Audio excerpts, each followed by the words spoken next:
अपने अगले बिंदु की ओर बात करते हैं, जिसके अंतर्गत अपन ने कल वाली क्लास के अंदर अपन लोगों ने ये समझने का प्रयास किया था कि प्राथमिक क्रियाकलाप के अंतर्गत किस किस को शामिल किया जाता, जिसके अंतर्गत अपन लोगों ने देखा था कि आर्किड क्या है। उसके बाद में अपन लोगों ने ये देखा था कि जो भोजन संग्रह करने की प्रवृत्ति, उसके बाद में अपन ने पढ़ा था पशु चारण के बारे में, और आज अपन अगला बिंदु है अपना वो है कृषि।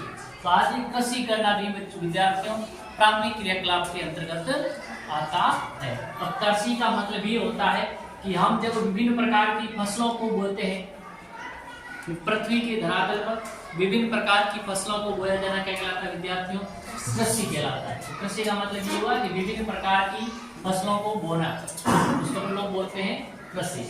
अब ये कृषि है वो विद्यार्थी विश्व के सभी भागों में एक प्रकार की नहीं होती है, क्योंकि हम जानते हैं कि विश्व के अंदर जो सभी जगह की भौतिक स्थितियां, सामाजिक और आर्थिक जो दशाएं होती है वो एक समान नहीं होती है। उसकी वजह से विश्व के अलग अलग भागों में जो कृषि है उस कृषि को करने की पद्धति या प्रणाली क्या होती है, अलग अलग तरीके से कृषि है विश्व में की जाती है। तो ध्यान रखिए, कृषि विश्व के अंदर अपन लोग जो कृषि है उस कृषि की पद्धति या उस कृषि करने की प्रणाली या कृषि करने का तरीका अलग अलग होगा, एक समान नहीं होगा।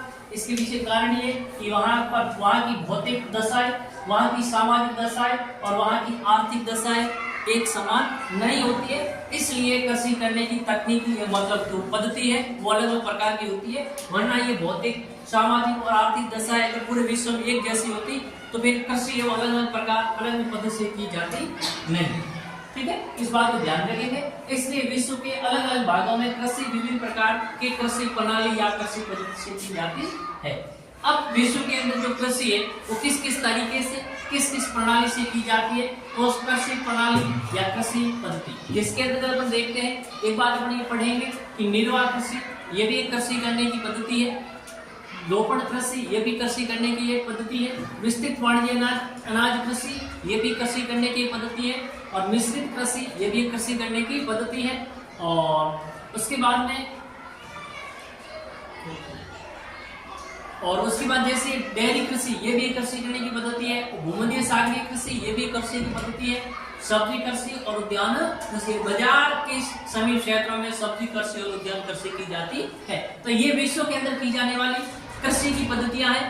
क्यों? क्योंकि विश्व के अंदर सब जगह ये वहाँ की भौतिक, सामाजिक और आर्थिक दशाएं एक समान नहीं होती है, इसलिए अलग अलग प्रकार से विश्व के भागों में कृषि की जाती है। अब सबसे पहले अपन ये समझने का प्रयास करेंगे कि निर्वाह कृषि क्या है। जब निर्वाह कृषि की बात करते हैं तो अपन जानते हैं कि विद्यार्थियों, ये इस प्रकार की कृषि जिन खेतों के अंदर की जाती है उस कृषि से होने वाला जो उत्पाद होता है उस उत्पाद का उपयोग वहाँ के स्थानीय लोग हैं वो अपनी भरण पोषण के लिए पूर्ण रूप से या लगभग उसका क्या कर लेते हैं, उपयोग कर लेते हैं। तो इस प्रकार की कृषि को अपन लोग क्या कहते हैं, निर्वाह कृषि।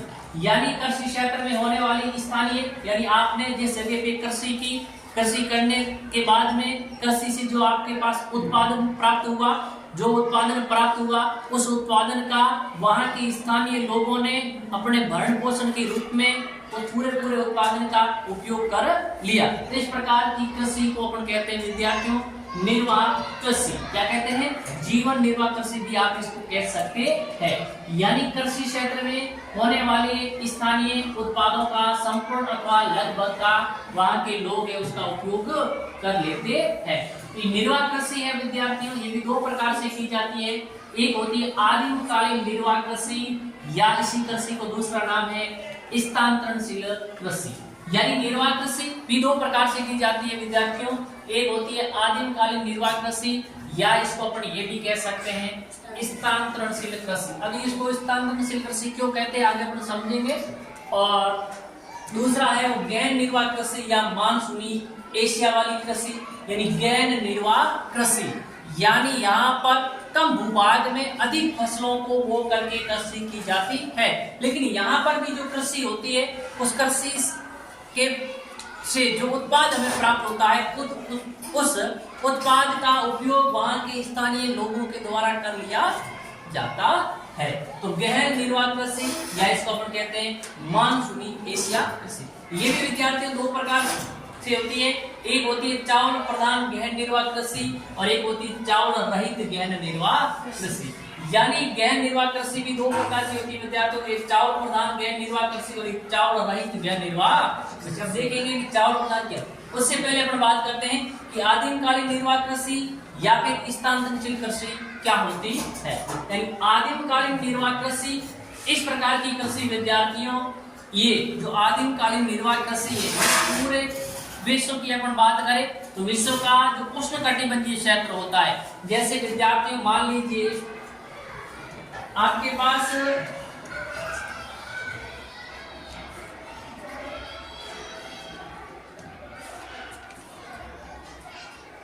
यानी ये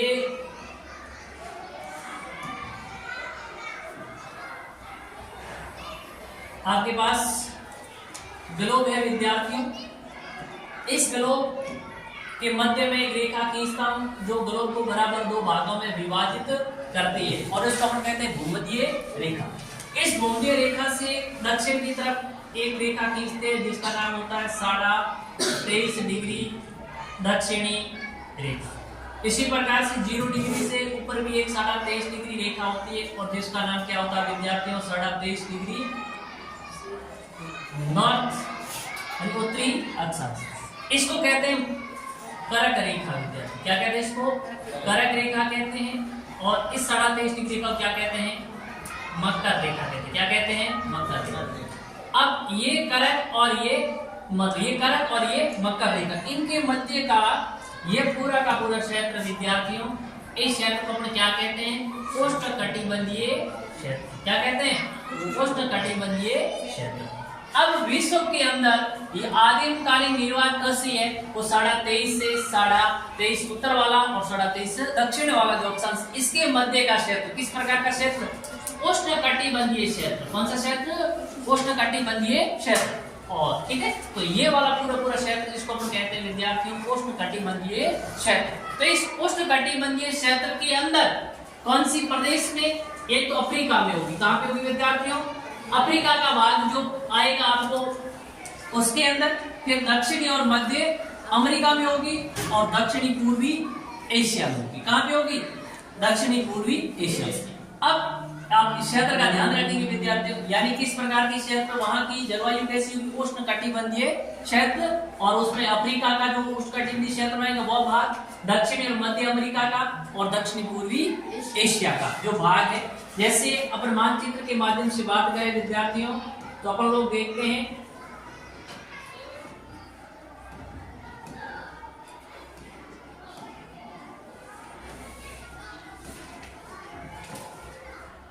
ये है अपने पास स्थानांतरित कृषि का क्षेत्र। वो कह रहा है कि 0 डिग्री के आसपास में 0 डिग्री 23.5 उत्तर और 23.5 दक्षिण, इसका मध्य को क्षेत्र को अपन क्या कहते हैं? उष्णकटिबंधीय क्षेत्र।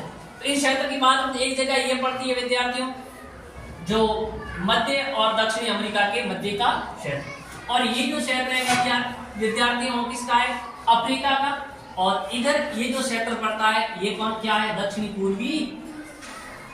पूर्वी एशिया। कौन है? दक्षिणी पूर्वी एशिया। ये जो क्षेत्र है इन क्षेत्रों के अंदर स्थानांतरित कृषि है वो विद्यार्थियों या आदिमकालीन निर्वात कृषि की जाती है। और इस कृषि को अलग अलग क्षेत्रों में अलग अलग नाम से जाना जाता है। जैसे मैं यहाँ बात करूं तो यहाँ पे मैक्सिको है, फिर यहाँ मध्य अमेरिका है, इसके अंदर मैक्सिको और मध्य अमेरिका में यहाँ जो कृषि स्थानांतरित कृषि की जाती है उसका स्पेशल नाम है, वो कहते हैं मिल्पा कहते हैं। क्या कहते हैं विद्यार्थियों? मिल्पा। इसी प्रकार से मध्य अफ्रीका के जो देश है उन देशों में कृषि की जाती है, उस कृषि को अलग अलग देश में अलग अलग नामों से पुकारा जाता है। इसी प्रकार से ये कौन सा क्षेत्र है अपने पास? दक्षिणी पूर्वी एशिया, जिसके अंदर यहाँ पे मलेशिया और क्या है? इंडोनेशिया।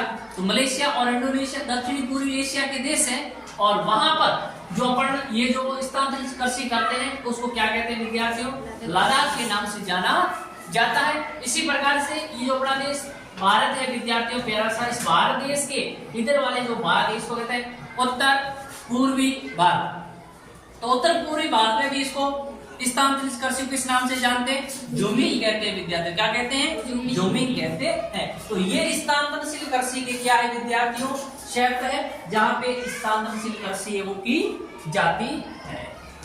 अब अपन देखेंगे ये स्थानांतरित कृषि होती क्या है, यानी ये तो क्या है विद्यार्थियों? स्थानांतरित कृषि के क्या है?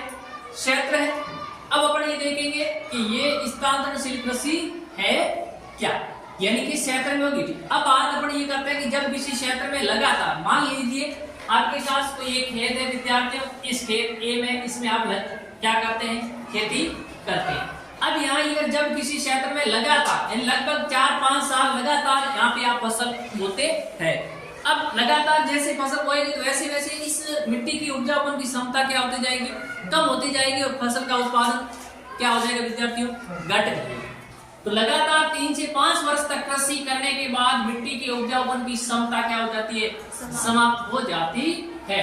तो किसी नए क्षेत्र में की झाड़ियां और वनस्पति को काटकर और जलाकर उस क्षेत्र में कृषि की जाती है। तो उस समय के लोग क्या करते? क्षेत्र को छोड़ देते थे और किसी नए क्षेत्र पर कृषि करते, तो वहां जो झाड़ियां और जो वनस्पति होती थी उसको काटने के बाद उसको जला दिया जाता था। जलाने के बाद में जो राख बनती थी वह राख उस कृषि के लिए क्या है? उपजाऊ मानी जाती थी कृषि के लिए। तो क्षेत्र में लोग कृषि करते थे।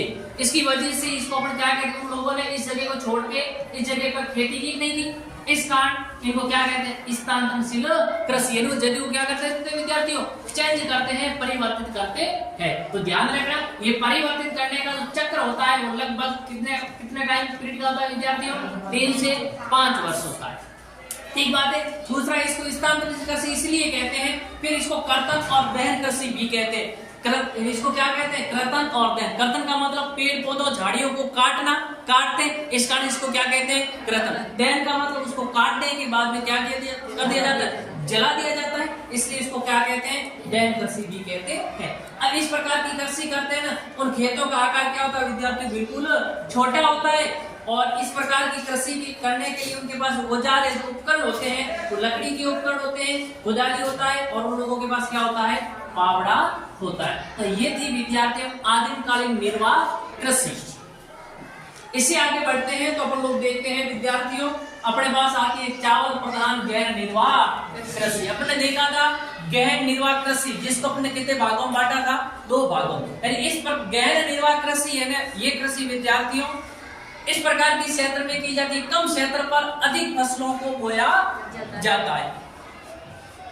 चावल प्रधान और एक अपने पड़ती चावल विहीन। ये कृषि किस प्रकार के क्षेत्र में की जाती है? मानसूनी एशिया। एशिया का वो क्षेत्र जहां मानसून से वर्षा है वो प्राप्त होती है, उसको अपन क्या कहते हैं? मानसूनी एशिया। तो ये एक होती है चावल प्रधान गहन निर्वाह कृषि। यानी यहाँ पे जिस क्षेत्र में चावल प्रधान है, इसका मतलब यहाँ पे जो फसल बोएंगे उनकी फसल कौन सी होगी? चावल होगी। और चावल को लोग क्या कहते हैं विद्यार्थियों? धान भी इसको कहा जाता है। लेकिन दूसरे क्षेत्र में चावल रहित गहन निर्वाह कृषि, यानी यहाँ पे चावल नहीं होगा। चावल रहित का मतलब वहां पे चावल का उत्पादन कृषि के रूप में चावल को अपन लोग बोएंगे नहीं। क्यों? क्योंकि चावल को ज्यादा जल की जरूरत पड़ती है। इस क्षेत्रों में उतनी मानसून से बारिश होती नहीं। यानी यहाँ चावल प्रधान गहन निर्वाह कृषि वाला क्षेत्र, वहां पे बारिश ज्यादा होती है और इस वाले क्षेत्र में थोड़ी बारिश क्या होती है? कम होती है। तो ध्यान रखना ये चावल प्रधान गहन निर्वाह कृषि में अपन मुख्य रूप से जो फसल बोते हैं वो कौन सी होती है? चावल या धान होती है। और ये अधिक जनसंख्या घनत्व वाले क्षेत्र, यानी ये इस प्रकार की कृषि कहाँ की जाती है? मानसूनी एशिया। और मानसूनी एशिया के अंदर वो देश जिनका जनसंख्या घनत्व क्या विद्यार्थियों? ज्यादा है, वहां पर इस प्रकार की कृषि की जाती है। जनसंख्या घनत्व ज्यादा का मतलब क्या? कि प्रति इकाई क्षेत्र में रहने वाले लोगों की संख्या क्या है? ज्यादा है। उस क्षेत्र में ये चावल प्रधान कृषि की जाती है। इन यहाँ पे अभी लोग ज्यादा है लेकिन खेतों का आकार कैसा होगा? छोटा होगा। ये विशेषता है चावल प्रधान गहन निर्वाह कृषि के विद्यार्थियों। और पूरा का पूरा उस जो छोटे छोटे खेतों के अंदर कृषि की जाती है। जनसंख्या ज्यादा है तो प्रत्येक व्यक्ति के हिस्से में खेत का भाग क्या आएगा? कम आएगा। तो इसका मतलब है कि उस खेत के अंदर काम करने के लिए मजदूरों की जरूरत नहीं होगी, कि उस व्यक्ति का जो परिवार है, पूरा परिवार है, वो इस श्रमिक के रूप में उस खेत पर क्या करता है, काम करता है। संपूर्ण परिवार कृषि में क्या होता है, संलग्न होता है। और भूमि का गहन उपयोग किया, जमीन को बिल्कुल भी नहीं छोड़ते, पूरी जमीन का कृषि के रूप में उपयोग कर दिया जाता है। और फिर मानव श्रम अधिक और मशीनों का उपयोग, यानी वहां पे मानव ही ज्यादा काम करता है, ज्यादा कोई मशीनों का उपयोग उस कृषि में किया नहीं किया जाता है, क्योंकि वहां लोगों के हिस्से में खेत भी कम ही आता है और लोग तो ज्यादा है, तो इसका मतलब खेत क्या उनके एक प्रत्येक व्यक्ति हिस्से में क्या आएगा, कम आएगा। तो इसलिए वहां पे ज्यादा मशीनों की जरूरत पड़ती नहीं है, लोग है वो काम करते हैं। और मृदा को वहां पे उपजाऊ बनाए रखने के लिए गोबर खाद और हरी खाद का, और वहां की मृदा है, जब उनको महसूस होता है कि मृदा के उपजाऊपन की क्षमता धीरे धीरे कम हो रही है, तो वो मृदा की उपजाऊपन की क्षमता को बनाए रखने के लिए गोबर खाद और किसका उपयोग करते हैं विद्यार्थियों, हरी खाद का उपयोग किया जाता है। और ये लाइनें विद्यार्थियों ये बहुत इंपॉर्टेंट परीक्षा की दृष्टि से ध्यान रखें। ये कह रहा है प्रति इकाई उत्पादन अधिक। प्रति इकाई का मतलब क्या हुआ, प्रति इकाई यानी एक जो क्षेत्र है उस क्षेत्र के, यानी क्षेत्र में तो उत्पादन ज्यादा हो रहा है, लेकिन प्रत्येक व्यक्ति के हिसाब से उत्पन्न क्या हो रहा है, कम हो रहा है। प्रति हेक्टेयर उत्पादन क्या होगा विद्यार्थी, प्रति इकाई का मतलब, अब इकाई कुछ भी हो सकती है, हेक्टर हो सकती है या फिर कोई दूसरी भी हो सकती है, एकड़ भी हो सकती है ना। तो प्रत्येक एकड़ यानी जमीन की जो माप के हिसाब से उत्पादन ज्यादा हो रहा है, लेकिन व्यक्तियों के हिसाब से उत्पादन, क्योंकि लोग ज्यादा रहते हैं, ज्यादा रहेंगे हिस्से में क्या आएगा, कम आएगा। कम जमीन है फिर भी उत्पादन तो क्या हो रहा है विद्यार्थियों, अधिक होता है। तो ध्यान रखोगे कि प्रति इकाई उत्पादन या प्रति हेक्टर या प्रति एकड़ उत्पादन क्या होता है, इस प्रकार की कृषि में ज्यादा होता है, लेकिन प्रति व्यक्ति उत्पादन क्या होता है विद्यार्थियों, कम। कम क्यों होता है, क्योंकि वहां पे जनसंख्या घनत्व क्या है, ज्यादा है। तो ये लाइन आप मोस्ट इंपोर्टेंट विद्यार्थियों परीक्षा की दृष्टि से। तो इस प्रकार से यदि चावल प्रधान गैर निर्वाह कृषि की विशेषता। अब बढ़ते चावल रहित गैर निर्वाह कृषि। अब चावल रहित यानी कहने का मतलब है ये मानसूनी एशिया का वह क्षेत्र जहाँ पे चावल है वो कृषि, चावल की कृषि की जाती नहीं है, क्योंकि इस क्षेत्र में बारिश क्या होती है, कम। इसकी वजह से अगर ज्यादा होती तो फिर चावल की खेती की जा सकती थी, लेकिन ये मानसूनी एशिया के वे क्षेत्र जहाँ चावल की कृषि नहीं की जाती, यानी कि इस प्रकार के क्षेत्र, ऐसे क्षेत्र जहाँ पे चावल की कृषि नहीं करते हैं, तो वहां पे कौन सी कृषि करते हैं, चावल रहित गैर निर्वाह। चावल के अलावा दूसरे फसलों की, जैसे वहाँ गेहूं है, सोयाबीन है, जौ है, सोरगम है, इनकी कृषि की जाती है। अब क्यों नहीं की जाती है, इसके पीछे ये कारण जिम्मेदार है कि वहाँ का उच्चावस, वहाँ की जलवायु, वहाँ की मृदा, वहाँ की भौगोलिक कारक में क्या है, एक समानता नहीं। यानी जहाँ चावल प्रधान कृषि की जाती थी वहाँ के और इन क्षेत्रों का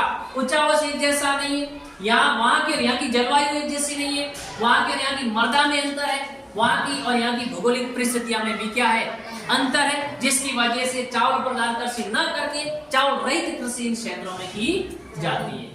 ठीक है, अब ये कौन कौन से क्षेत्र है, जब क्षेत्रों की बात करते हैं विद्यार्थियों, उत्तरी चीन, चीन का कौन सा भाग, उत्तरी चीन, मंचूरिया, उत्तरी कोरिया और उत्तरी जापान, ये जो क्षेत्र है जहाँ पे चावल की कृषि नहीं होकर के यहाँ पे गेहूं की, सोयाबीन की, जौ की और किसकी कृषि की जाती है विद्यार्थियों, सोरगम की कृषि की जाती है। इसी प्रकार से कि भारत में सिंध और गंगा के मैदानों के पश्चिमी भाग में गेहूं, दक्षिणी व पश्चिमी स्वच्छ प्रदेश में क्या बोया जाता है, बाजरा।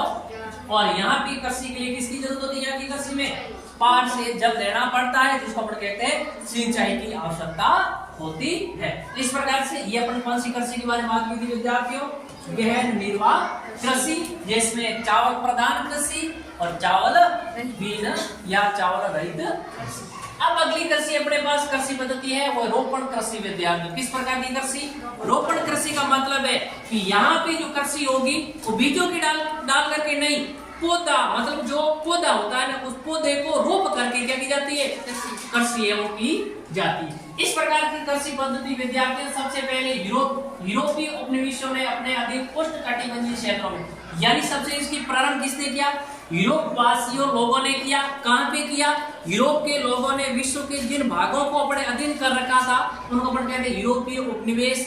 उस क्षेत्रों में उन्होंने उष्णकटिबंधीय जगह, उष्णकटिबंध का मतलब वही 0 से 23.5 उत्तर और 0 से 23.5 दक्षिण, इसके मध्य का पूरा पूरा क्षेत्र उसको हम क्या कहते हैं? उष्णकटिबंधीय क्षेत्र। तो उन उष्णकटिबंधीय क्षेत्रों में उन्होंने चाय, कॉफी, कोका, रबड़, कपास, गन्ना, केले, अनानास, इनकी क्या लगाई बच्चों? पौध लगाई। क्या लगाई? इनकी पौध लगाई।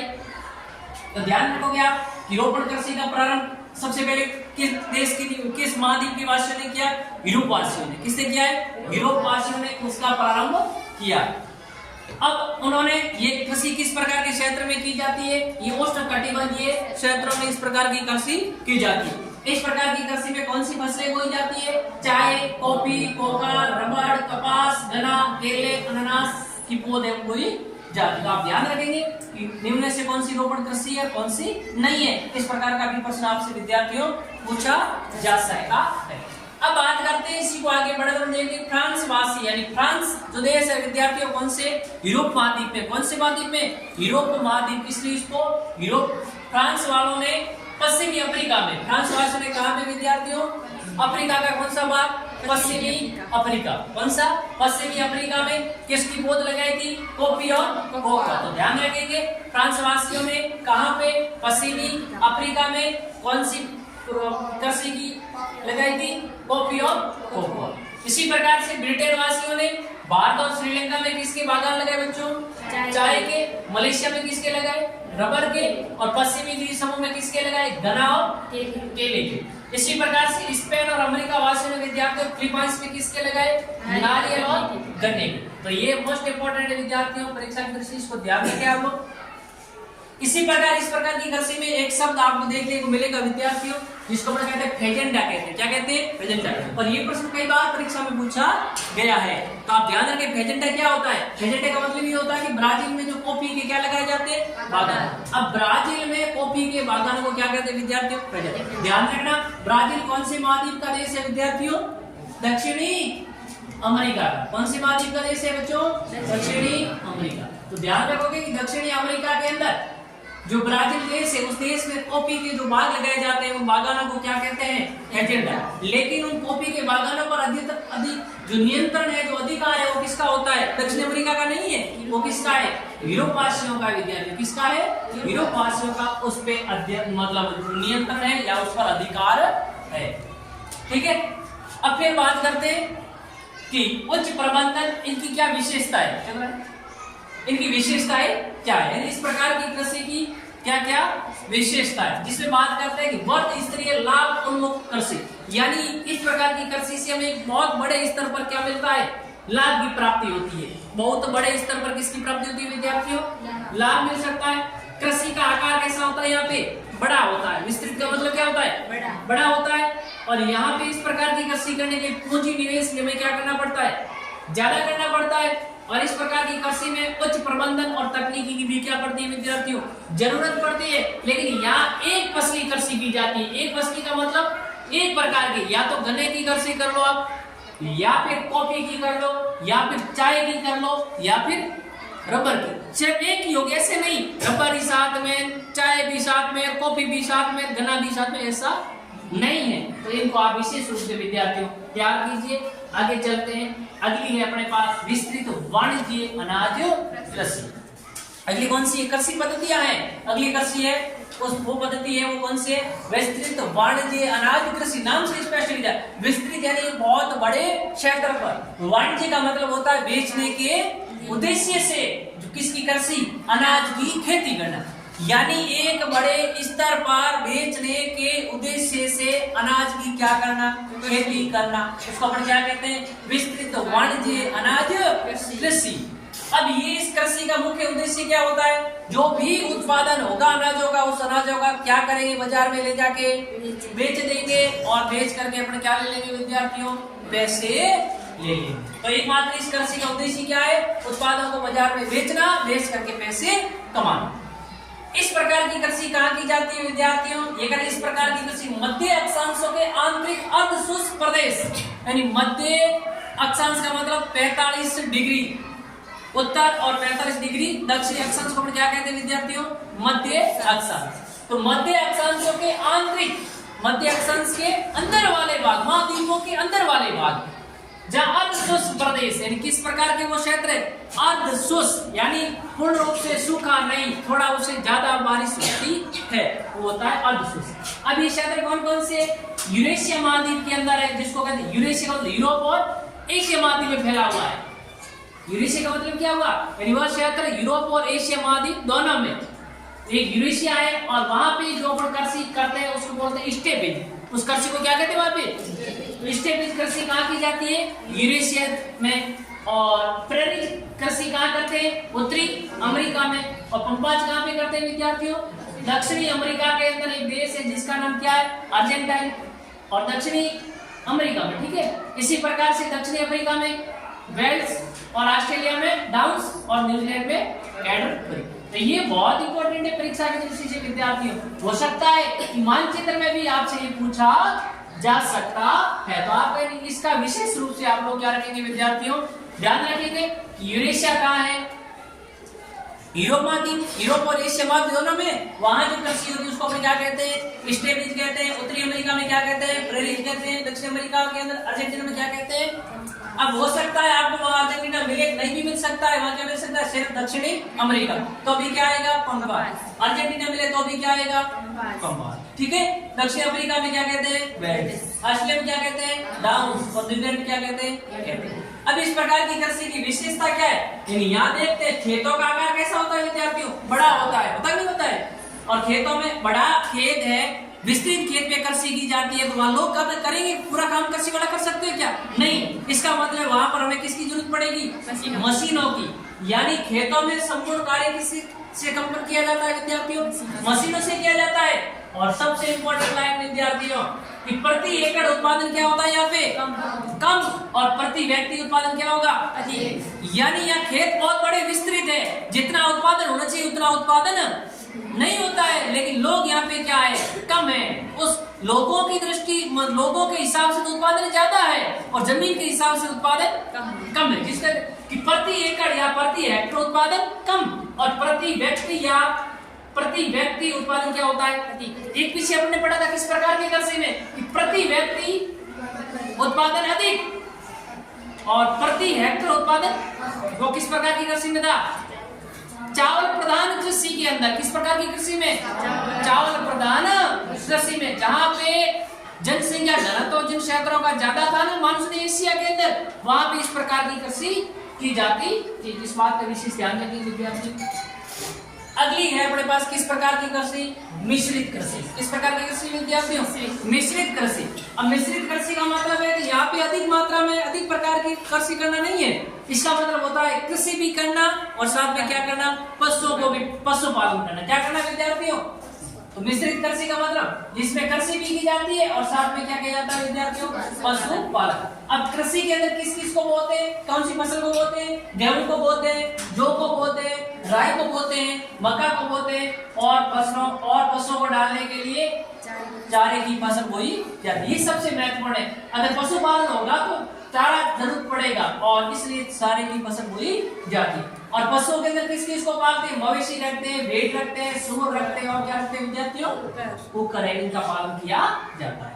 अब अपन देखें विश्व के किस क्षेत्रों में इस प्रकार की कृषि है वो की जाती है। तो विश्व में ये विश्व के विकसित प्रकार के देश, किस कौन से देश करते हैं इस प्रकार की कृषि विद्यार्थियों, विकसित देशों में। तो ध्यान रखेंगे आप कि मिश्रित कृषि किस प्रकार के देशों में की जाती है, विश्व के जो विकसित देश है उस देशों में किस प्रकार की कृषि करते हैं विद्यार्थियों, हम लोग मिश्रित कृषि की जाती है। अब विश्व के कौन से क्षेत्र विकसित है, देखिए उत्तरी पश्चिमी यूरोप, उत्तरी अमेरिका का पूर्वी भाग, यूरेशिया और दक्षिणी महाद्वीपों में समशीतोष्ण अक्षांश वाला क्षेत्र। ये विश्व के वो क्षेत्र है जो कि श्रेणी में विद्यार्थियों विकसित देश है इस इन महाद्वीपों के अंदर। तो ध्यान रखेंगे। अब देखते हैं मानचित्र पे अगर इसकी बात करें विद्यार्थियों,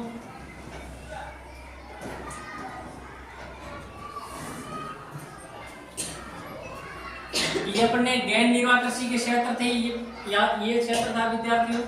इसके बाद में अपने देखा था ये जो विस्तृत वाणिज्य अनाज कृषि के क्षेत्र में पढ़े थे अपने, ये रेखा है उत्तरी अमेरिका में, ये कहा है अर्जेंटीना जो पंपास, ये कहा है दक्षिणी अमेरिका में, वेल्स ये क्या कहाँ पे बच्चों, अफ्रीका में, और स्टेपिजी कहाँ पे, यूरेशिया में, और ऑस्ट्रेलिया में इसको क्या कहते हैं विद्यार्थियों, डाउन्स कहते हैं, और न्यूजीलैंड इसको क्या बोलते हैं, अभी पढ़ा था आप लोगों ने। और ये मिश्रित कृषि का क्षेत्र, किस प्रकार की कृषि है यहाँ पे विद्यार्थियों? मिश्रित। ये जो यूएसए यानी उत्तरी संयुक्त राज्य अमेरिका का कौन सा भाग है? उत्तरी पूर्वी भाग के। इस उत्तरी पूर्वी भाग में जितने भी इनके देश है वो सारे के सारे देश कैसे देश है विद्यार्थियों?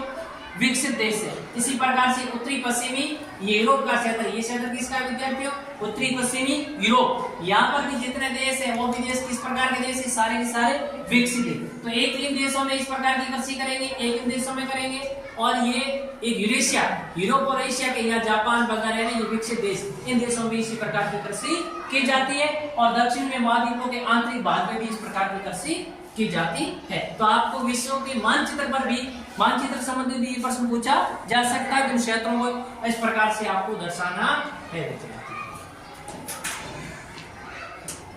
अब वापस अपन चलते हैं अगले अपने पास ये जो मिश्रित कृषि है इसकी विशेषता क्या है ये भी ध्यान रखना। इस प्रकार की कृषि शस्य आवर्तन और अति फसली चक्र यानी शस्य आवर्तन और अंत फसली चक्र से मृदा की जो उर्वरता घटती है उसको बढ़ाया जा सकता है।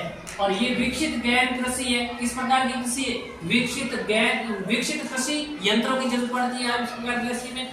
इस प्रकार की कृषि में रासायनिक खाद के साथ में हरी खाद को भी डाला जाता है। और यहाँ पे जो मजदूर होते हैं, काम करने वाले श्रमिक होते हैं, वो कुशलतम और कैसे होते हैं? योग्य होते हैं। और यहाँ पर इस प्रकार की कृषि के लिए अधिक पूंजी व्यय की भी जरूरत पड़ती है। अगली बात करते हैं अपने पास अगली कृषि है वो किस प्रकार की कृषि है विद्यार्थियों? डेयरी कृषि। अब ये डेयरी कृषि है, इसके अंदर क्या करते हैं? पशुओं का क्या करते हैं विद्यार्थियों? पालन किया जाता है और उन पशुओं से प्राप्त होने वाले दूध, दही और जो भी उत्पाद है उनको बाजार में क्या कर दिया जाता है विद्यार्थियों? बेच दिया जाता है। तो यहाँ दुधारू पशुओं के पालन पोषण का सर्वाधिक उन द्वारा दक्ष पक्ष यानी डेयरी कृषि के अंदर अपन जो ज्यादा दूध देने वाले पशु होते हैं उनको रखते हैं, यानी उनका पालन पोषण का सबसे ज्यादा उन्नत प्रकार का ये क्या है विद्यार्थियों? तरीका है। यहाँ पर पूंजी की भी क्या होती है? जरूरत ज्यादा होती है। और पशुओं के स्वास्थ्य, उनके प्रजनन के लिए पशु चिकित्सा पर क्या देते हैं विद्यार्थियों? अधिक ध्यान देंगे, तभी तो पशुओं से अधिक मात्रा में दूध दही की हमें प्राप्ति होगी, वरना उनसे दूध की ज्यादा प्राप्ति नहीं होगी। इसलिए पशुओं के स्वास्थ्य पे, उनके प्रजनन पर और पशु चिकित्सा पर विशेष क्या दिया जाता है बच्चों? जोर। यहाँ पे जो भी काम करने वाले व्यक्ति होते हैं उनको अधिक गहन श्रम की आवश्यकता होती है। क्यों? क्योंकि पशुओं को दूहना है, दूध निकालना पशुओं से, पशुओं को विभिन्न चारा डालना, उससे जो गोबर वगैरह होता है उसको डालना, इसलिए गहन श्रम की जरूरत है, अधिक मात्रा में यहाँ पे कार्य करना पड़ता है। और इस प्रकार डेयरी कृषि, इस प्रकार की कृषि सामान्य विद्यार्थियों नगर और औद्योगिक क्षेत्रों के पास में की जाती है। या तो कोई नगरीय क्षेत्र है, यहाँ पर इस प्रकार का क्षेत्र विद्यार्थियों, कोई औद्योगिक क्षेत्र है तो उसके अंदर इस प्रकार की कृषि है वो की जाती है। ठीक है। अब विश्व के अंदर कौन से क्षेत्र है जहाँ पे इस प्रकार की कृषि की जाती है? एक तो उत्तर पश्चिमी यूरोप, अभी देखा था अपन ने, जहाँ पे मिश्रित कृषि की जाती थी, वही क्षेत्र उत्तर पश्चिमी यूरोप का। फिर कनाडा, यानी विश्व के अंदर सर्वाधिक भूभाग पर सर्वाधिक किन देशों में की जाती है? किस भूभाग में इस प्रकार की डेयरी कृषि विद्यार्थियों? उत्तर पश्चिमी यूरोप पे। 2 नंबर पे किस पे विद्यार्थियों? कनाडा। और ये कहाँ पे कनाडा विद्यार्थियों? उत्तरी अमेरिका में। और 3 नंबर पे कहाँ पे की जाती है विद्यार्थियों? न्यूजीलैंड में। फिर अमेरिका, ऑस्ट्रेलिया का दक्षिणी पूर्वी ऑस्ट्रेलिया और उसके पास में जो तस्मानिया है वहां पे, यानी सबसे ज्यादा इस प्रकार की कृषि उत्तरी पश्चिम यूरोप में, फिर कनाडा में, और उसके बाद न्यूजीलैंड में, और फिर दक्षिणी पूर्वी ऑस्ट्रेलिया और तस्मानिया में इस प्रकार की कृषि विद्यार्थियों की जाती है। तो ध्यान रखेंगे डेयरी कृषि के बारे में ये बात थी। आगे बढ़ते अगली बात करते हैं विद्यार्थियों भूमध्य सागरीय कृषि। यानी भूमध्य सागरीय कृषि का मतलब है इस प्रकार की कृषि विद्यार्थियों भूमध्य सागर है उसके आसपास वाले जो क्षेत्र है उन क्षेत्रों में इस प्रकार की कृषि विद्यार्थियों की जाती है। अब इस प्रकार की कृषि का विस्तार कहाँ है? भूमध्य सागरीय कृषि कहाँ की जाती? देखिए कि भूमध्य सागर के समीपवर्ती देश है, भूमध्य जो सागर है उस सागर के आसपास वाले देश, मूलतः यूरोप महाद्वीप के और अफ्रीका महाद्वीप के, यानी देश दक्षिणी यूरोप से, यानी यूरोप का कौन सा भाग विद्यार्थियों? दक्षिण भाग। तो दक्षिणी यूरोप से उत्तरी अफ्रीका में ट्यूनीशिया से अंटार्कटिक तट तक। यानी जब अपन मानचित्र में देखेंगे तो आप देखते हैं कि ये जो सागर होता है, जैसे यहाँ पे अफ्रीका है, इधर वापस यूरोप है, इनके मध्य कौन सा सागर है विद्यार्थी? भूमध्य सागर। तो ये अपन जानते हैं कि यूरोप का ये कौन सा भाग होगा, दक्षिणी भाग होगा। यूरोप के दक्षिणी यूरोप से उत्तरी अफ्रीका, और अफ्रीका का ऊपर वाला भाग भी कौन सा होगा, उत्तरी अफ्रीका होगा। तो इन वाले क्षेत्रों के अंदर ये वाला, तो यानी ये कह रहा है कि दक्षिणी यूरोप से उत्तरी अफ्रीका में ट्यूनीशिया से, ये उत्तरी अफ्रीका में देश है ट्यूनीशिया, कौन सा देश है, ट्यूनीशिया से अंटार्कटिक तक, यानी इधर अफ्रीका के इधर जो महासागर है वो अंटार्कटिक महासागर है विद्यार्थियों। तो यहाँ से लेकर के यहाँ तक पूरा का पूरा सब तक, और उसके बाद में ये कह रहा है कि दक्षिणी कैलिफोर्निया भी की जाती है इस प्रकार की दक्षिणी। ये दक्षिणी कैलिफोर्निया कहाँ है विद्यार्थियों, कैलिफोर्निया शुक्त मतलब कौन सी महाद्वीप में, कैलिफोर्निया उत्तरी अमेरिका के अंदर, वहां पे इस प्रकार की कृषि, क्योंकि इन अक्षांशों पे पड़ने वाले क्षेत्र है ना, वहां पर भी इस प्रकार की कृषि की जाती है। इसलिए दक्षिणी कैलिफोर्निया, मध्यवर्ती चिली, और ये चिली कौन से महाद्वीप का देश है विद्यार्थियों, दक्षिणी अमेरिका का, वहां पे, और दक्षिणी अफ्रीका के कौन से भाग विद्यार्थियों, दक्षिणी अफ्रीका का दक्षिणी पश्चिमी, यानी दक्षिणी अफ्रीका का भी कौन सा भाग, दक्षिणी और पश्चिमी, यानी इधर वाला भाग, तथा ऑस्ट्रेलिया के दक्षिणी, ऑस्ट्रेलिया का दक्षिणी भाग और साथ में दक्षिणी पश्चिमी भाग, यानी ऑस्ट्रेलिया के इधर दक्षिण और इधर वाले भाग पर भी की जाती है, और दक्षिण वाले भाग पर भी इस प्रकार की कृषि की जाती है। अब इस प्रकार की कृषि विद्यार्थी विशेष रूप से खट्टे फलों की आपूर्ति में अपना आप एक विशेष स्थान रखती है, और जितने प्रकार की अपन कृषि करेंगे उसमें ज्यादा खट्टे प्रकार के फलों का उत्पादन नहीं होता है। तो ये कृषि खट्टे फलों की आपूर्ति के लिए विश्व में एक अपना अलग स्थान है इसका। और ये इसमें विशेष रूप से किसकी कृषि करते हैं, मुख्य अंगूर की कृषि की जाती है। जब अंगूर की कृषि करते हैं तो जो अंगूर उत्पाद होता है उस अंगूरों से उच्च, यानी जिन अंगूरों की क्वालिटी अच्छी है तो उच्च गुणवत्ता की जो अंगूर होती है उससे क्या बनती है विद्यार्थियों, मदिरा बनती है। क्या बनती है, उससे मदिरा बनती है। और जो निम्न क्वालिटी के अंगूर होते हैं उनको सुखा दिया जाता है, कम क्वालिटी के, ठीक है, गुणवत्ता कम गुणवत्ता के अंगूर होते हैं उनको सुखा करके उससे क्या बनता है, मुनका और किशमिश बनाई जाती है। ये अच्छा प्रश्न है, इधर ध्यान रखना। निम्न गुणवत्ता के अंगूरों को सुखा करके अपन क्या बनाते हैं, मुनका और किशमिश। और साथ साथ इस प्रकार के क्षेत्र में विद्यार्थियों अंजीर और जैतून का भी क्या किया जाता है, मूल रूप से तो किसका होता है, अंगूरा का, इसके साथ साथ में किसका करते हैं, अंजीर और जैतून का भी फसल है, इनका भी उत्पादन किया जाता है। इस प्रकार से ये कौन सी कृषि थी विद्यार्थियों, भूमध्य सागरीय कृषि। अगली कृषि है बाजार कृषि। कौन सी कृषि विद्यार्थियों, इस प्रकार की कृषि बाजार के आसपास वाले क्षेत्रों में की जाती है, जिसमें जिनको बाजार, यानी बाजार कृषि का मतलब इस प्रकार की कृषि जिनको बाजार में क्या होती है, बाजार पूर्ण कृषि फसलों की क्या होती है जरूरत, जैसे सब्जी की बाजार को जरूरत होती है, उद्यान कृषि जिसमें फूल फल वगैरह होते हैं उनके भी बाजार में क्या होती है, जरूरत होती है। तो बाजार कृषि में एक सब्जी कृषि करते हैं, एक इसकी करते हैं उद्यान कृषि जिसमें पुष्पों का उत्पादन, फूलों का उत्पादन किया जाता है।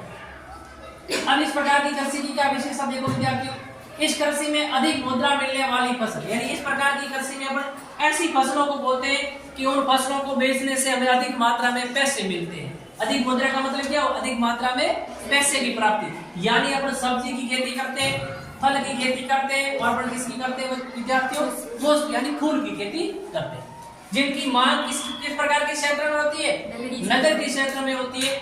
इस प्रकार की कृषि में खेतों का आकार कैसा होता है विद्यार्थियों, छोटा होता है। और ये जो खेत होते हैं, ये खेत यातायात के साधनों से, नगरीय कहने से क्या होते हैं, जुड़े। क्यों, क्योंकि यहाँ पे जो भी फसल का उत्पादन होगा ना वो क्या भेजना पड़ेगा, नगरों में भेजना पड़ेगा, और नगरों में भेजने के लिए हमें जो यातायात के साधन है उनका नगरों से जुड़ा हुआ होना जरूरी है।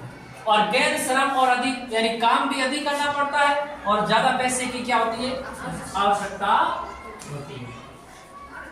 अब इस प्रकार की कृषि विश्व के कौन से क्षेत्रों में की जाती है, उत्तर पश्चिमी यूरोप का कौन सा भाग, उत्तर पश्चिमी यूरोप, और संयुक्त राज्य अमेरिका का उत्तरी पूर्वी भाग, और भूमध्य सागरीय प्रदेश।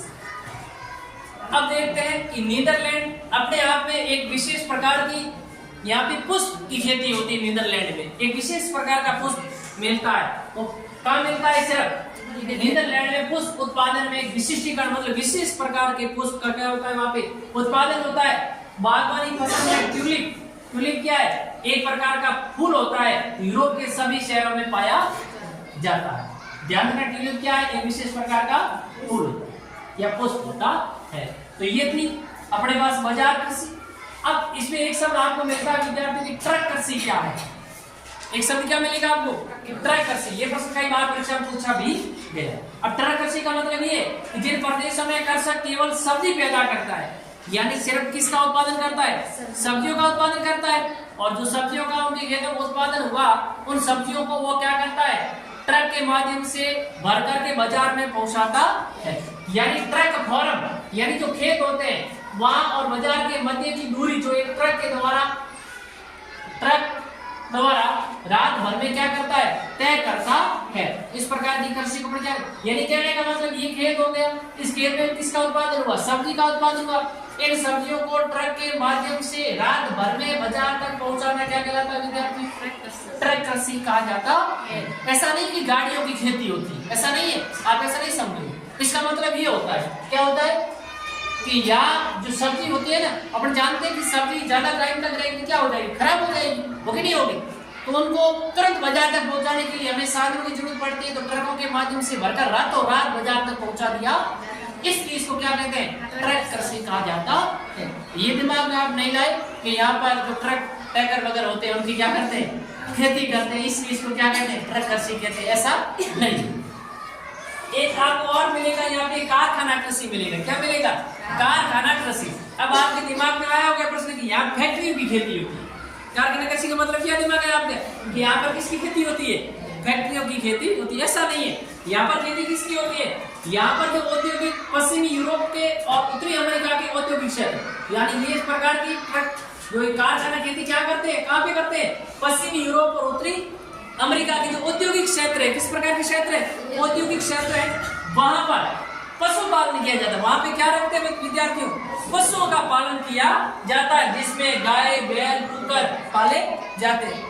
इस प्रकार इनको रखना, उनको पालना, फिर इनका खाने के रूप में उपयोग करना, तो इनको अपन क्या कहते हैं, कारखाना कृषि। तो ये आप लोग नहीं समझे कि जो उद्योग होते हैं उनकी खेती करते हैं, ऐसा नहीं है। लेकिन औद्योगिक क्षेत्र है ना, उनके पास पशुपालन किया जाता है, उन पशुओं का उत्पादन, खुद पशुओं को खाया तो आके वो अपने आवश्यकता की पूर्ति करने के लिए पशु वजह करते हैं, इसलिए इनको क्या कहते हैं, कारखाना कृषि कहा जाता है। ये ट्रक कृषि पूछा गया है, ये सबसे इंपॉर्टेंट है विद्यार्थी इस बार परीक्षा की दृष्टि से। अब अपन ने ये सारी की सारी बातें की थी वो कृषि की पद्धतियों के बारे में। विश्व के अंदर कृषि करने के तरीके क्या है विद्यार्थियों, भिन्न भिन्न अभी पढ़े अपन ने। अब अगली बात है अपने पास है कि कृषि करने वाले संगठन के आधार पे कृषि के प्रकार, यानी जो अपन कृषि करते हैं, कृषि संगठन के आधार पे कृषि कितने प्रकार है। एक होती है सहकारी कृषि विद्यार्थियों, एक होती है सामूहिक कृषि। अब सहकारी कृषि और एक होती है सामूहिक कृषि। सहकारी कृषि में क्या होता है कि यहाँ पे जब कृषकों का एक समूह अपनी कृषि से अधिक लाभ कमाने के लिए स्वेच्छा से एक सहकारी संस्था बनाकर कृषि का कार्य करना प्रारंभ करता है। यानी यहाँ पे लोग क्या करते हैं, यानी कृषकों का एक समूह है, बहुत अधिक खेती करने वाले लोग आपस में क्या करते हैं, मिलते हैं, मिलकर के क्या बनाते हैं, समूह बनाते हैं। और उस समूह का उद्देश्य क्या होता है कि इस कृषि से अधिक क्या किया जाए, उत्पादन करें। उत्पादन करेंगे तो हमारी आय है वो क्या हो जाएगी, बढ़ जाएगी, उनको बेचने से पैसे मिलेंगे, उस पैसे में क्या हो जाएगी, वृद्धि हो जाएगी। तो अधिक लाभ कमाने के लिए स्वेच्छा से एक सहकारी क्या बनाते हैं विद्यार्थी, संस्था बना करके कृषि का कार्य करते हैं। जैसे अपना एक कोऑपरेटिव वो एक सहकारी संस्था है। किस प्रकार की संस्था है, सहकारी संस्था है। उसमें अपन अपनी फसल का क्या करते हैं, बीमा करवाते हैं। और किसी प्राकृतिक आपदा की वजह से अगर अपनी फसल क्या हो जाती है, नष्ट हो जाती है, तो उससे अपने को क्या मिलता है, ऋण। अपन ने जो पैसे लिए उसमें हो सकता है कि कुछ क्या हो सकती है, अपने को छूट भी दी जा सकती है। इसी प्रकार से वहाँ ये एक संस्था बनाते हैं लोग, ये होती है सहकारी संस्था। अब ये जो सहकारी संस्था है कृषक को क्या क्या देती है ये संस्था, कि कृषि कार्य में प्रयुक्त उपकरण खरीदने पर भी छूट देती है, और कृषि उत्पाद को उचित मूल्य में बेचने में भी हेल्प करती है, और सस्ती दरों पर असंस्कृत साधनों को जुटाने में भी क्या करती है विद्यार्थियों, हेल्प करती है। अब इस प्रकार की शुरुआत विश्व के अंदर सबसे पहले कहाँ पे हुई थी, पश्चिमी यूरोप के अंदर हुई थी। कहाँ पे हुई थी विद्यार्थियों, पश्चिमी यूरोप। पश्चिमी यूरोप के देश है जिसमें डेनमार्क, नीदरलैंड, बेल्जियम, स्वीडन और कौन सा विद्यार्थियों, इटली, जिसके अंदर सब सर्वाधिक ये ज्यादा जो विकसित हुई है वो कौन से देश हुई है, डेनमार्क। लेकिन ये डेनमार्क देश पश्चिम यूरोप का एक देश है। मूल रूप से अपन देखें पश्चिम यूरोप में इस प्रकार की कृषि की प्रारंभ हुई और ये यहाँ पर डेनमार्क के अंदर सबसे ज्यादा क्या हुई है, सफल हुई है। इसके बाद में दूसरी कृषि का प्रकार है सामूहिक कृषि। विद्यार्थी किस प्रकार की कृषि है अपने पास, सामूहिक कृषि, यानी इस प्रकार की कृषि में उत्पादन के साधनों का सामूहिक और संपूर्ण समाज का सामूहिक सरंपरा पूरे समाज का होता है, ठीक है, और सभी उसमें कार्य एक साथ मिलकर के करते हैं। अब इस प्रकार की कृषि है वो सबसे पहले कहाँ प्रारंभ की गई थी, पूर्व सोवियत संघ में। इस प्रकार की कृषि दशा सुधारने और उत्पादन में क्या करता है, वृद्धि और आत्मविश्वास प्राप्ति के लिए सामूहिक कृषि प्रारंभ की गई। और सामूहिक कृषि को सोवियत संघ में क्या कहा जाता है, इसको कॉलखोज भी कहते हैं। क्या कहते हैं, कॉलखोज। तो ये ध्यान रखना कि कॉलखोज क्या है, कि सोवियत संघ में जो सामूहिक कृषि की जाती है उसको अपन क्या कहते हैं विद्यार्थियों, तो इस प्रकार से ये कृषि संगठन के आधार पर कृषि को दो भागों में बांटा, एक सहकारी कृषि और एक सामूहिक कृषि। सहकारी कृषि को सबसे पहले किसने प्रारंभ किया था, पश्चिमी यूरोप ने, और जो ये सामूहिक कृषि इसको किसने, पूर्व सोवियत संघ। अब बात करते हैं, इससे आगे अपना बिंदु है वो है खनन। अगला बिंदु कौन सा विद्यार्थियों, खनन, यानी पृथ्वी के धरातल से जो अपन विभिन्न प्रकार के खनिज निकालते हैं उसको क्या कहते हैं, खनन कहते हैं। अब खनन को प्रभावित करने वाले कारक कौन से हो सकते हैं, भौतिक कारक हो सकते हैं, और कौन से कारक हो सकते हैं विद्यार्थियों, आर्थिक कारक। भौतिक कारक में अपन देखते हैं खनिजों का निक्षेप, मतलब कितनी मात्रा में खनिजों का जमाव है या नहीं है, खनिज किस श्रेणी का है, खनिज की उपस्थिति की अवस्था कैसी है, किस अवस्था में है खनिज, ठीक है। तो ये कौन से कारक है, सारे सारे भौतिक कारक, यानी खनिजों का जमाव कितने आकार में, कितने भूभाग में जमाव है, तो यहाँ पे खनिज किस प्रकार की या किस श्रेणी का निकल रहा है, और वो खनिज कौन सी अवस्था में, ये सारे कैसे कारक है, खनिजों के भौतिक कारक। और आर्थिक कारक यानी किस क्षेत्र में खनिज की कितनी क्या मांग है, वहां पे तकनीकी कैसी क्या है, और वहां की आधारभूत संरचना कैसी क्या है।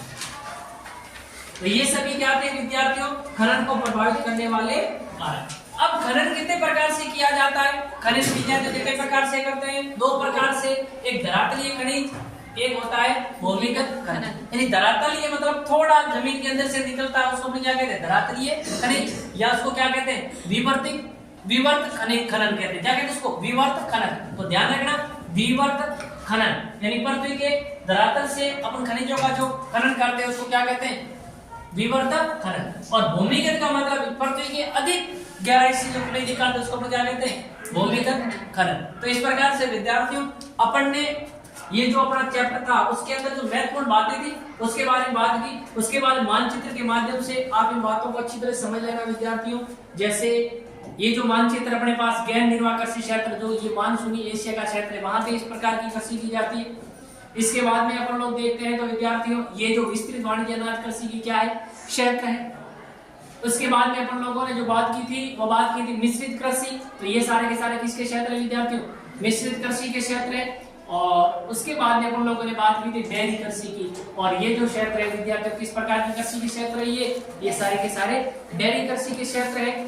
और इस प्रकार से अपन ने जो अपना प्राथमिक क्रियाकलाप का चैप्टर था उसको विधिवत रूप से पूर्ण किया। मुझे आशा और उम्मीद है कि इनमें से एक भी प्रश्न आपके 2000 बोर्ड परीक्षा में बाहर नहीं जाएंगे।